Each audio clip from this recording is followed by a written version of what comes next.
Welcome back to Hampton Roads Business Weekly. We're here with Dr. David Arrington, CEO of Arrington Coaching. Thanks for being with us today. Thank you so much for having me. So a lot of people talk about finding a coach.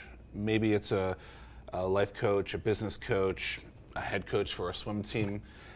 What are some of the first steps that someone can look at and understand maybe that they need that coach, but then also to find the right coach? So first thing I would say is you have to understand that, so you went the entire gambit, right? Life coach, business coach, swim team coach. You have to understand that each of them serve different purposes and they should be skilled in different ways. So you wouldn't want me to be a swim team coach because I swim like a rock. What you'd want someone who's very skilled in that area. But if you're looking for a business coach, I would tell you the first thing you need to do is think about rapport. If you don't get that warm, fuzzy feeling when you're dealing with that person, I can almost guarantee you it's not going to be a great fit. Because that's the person you're going to have to confide in, you're going to share, and there are going to be times in your coaching relationship that it's going to get deep. And you want to feel comfortable that that person is in your corner, is going to be confidential, and that you know that they're going to help you get through whatever you're going through. You talked about rapport, and I think that's really important, but I would, let's figure out a scenario where maybe I feel comfortable with someone, but I'm not comfortable with myself to tell that person the answer. Does that mean they're not the right fit, or do I need to go down another path? So maybe I don't want to tell this person. Maybe I like going and have a beer with them. I'll get a pizza with them, something like that. But I don't want to tell them how much money I made. How do I figure out that that's me and not them? Well, then in that scenario, you're not ready for a coach. You want a friend.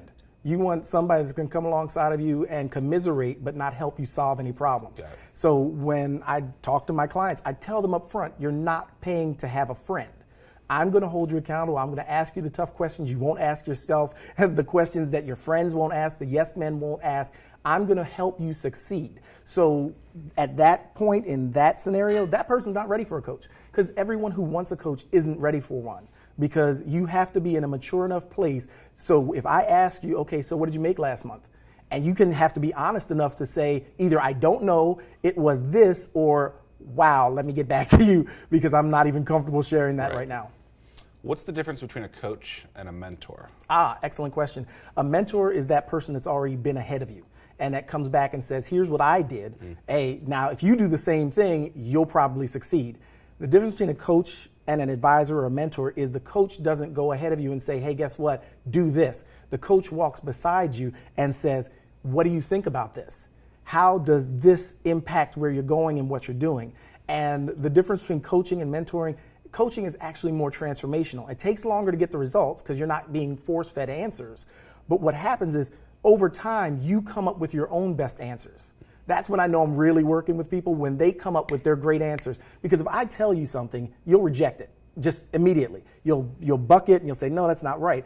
If I help you come to a solution and an answer of your own, I can't get it away from you. You'll fight to the death to keep your own solution. So I understand that helping you find your own answers is far more effective than giving you answers.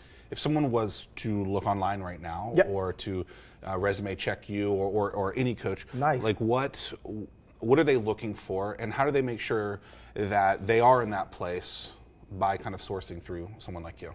So that's the third R, right? Is references.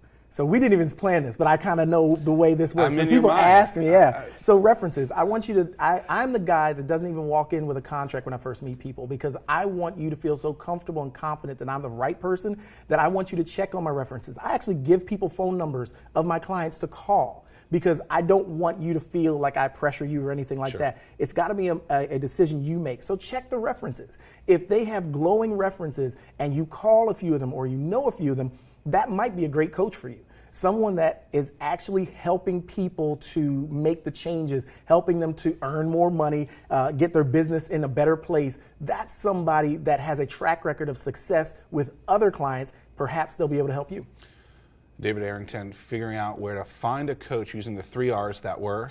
Rapport, references, and you put me on the spot. The last one is resume. Resume. Thank you so much. Yes, sir.